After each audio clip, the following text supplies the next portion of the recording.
I felt a connection to the Duck River most of my life just because it's, I grew up on it. I mean, I can remember my dad bringing hay bales down here and putting sheets on them, and, we slept on those hay bales.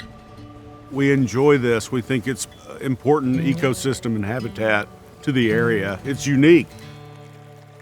The development that we've experienced here in Middle Tennessee and along the Duck River watershed the last few years has been significant. Not only here in the Duck River watershed, but other areas. People get their water from downstream. We have wells along the river. People, irrigate their crops from the river. And so those are some of the concerns.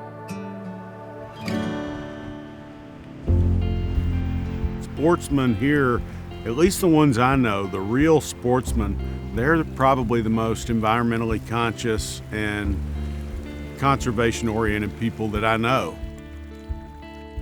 I think for too long we've probably taken all these things like the Duck River for granted. And now we're realizing, hey, we better wake up, or otherwise we're not going to have this 20 years from now. Fishing on the Duck River is fantastic. I mean, it's, I would say, some of the best in the state for smallmouth bass, largemouth bass. There you go. Look at here. All right. So these little guys right here are a major part of why we do what we do, and we try to protect the rivers, just to protect this little guy. This is a smallmouth bass. We give him a little water here.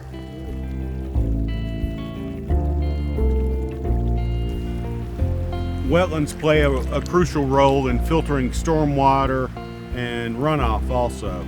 So if you take away the wetlands, we're going to have a lot more erosion, a lot more destabilization of the stream banks. Our area is special because of the abundance of fresh water. Water is essential to the fabric of who we are in Tennessee.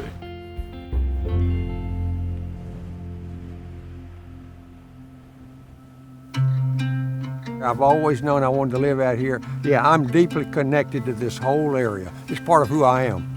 22 years ago, I probably made the best decision I've ever made in my life. I put a conservation easement on my property. And when I did that, here's a question I asked myself. Would this choice that I'm about to make still be good for 7 generations down the road? And looking back on it 22 years ago, it's still a great choice I made. And we'll walk over here. And, you can see a little water line on this tree. You can see kind of the water line here too, in this moss that has grown up on it.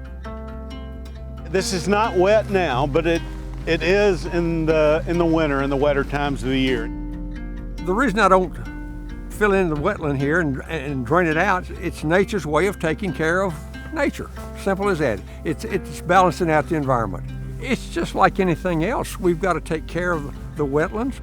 If we don't pay attention to the balance in the ecosystem, if we don't learn from nature, nature's going to kick our butts every single time.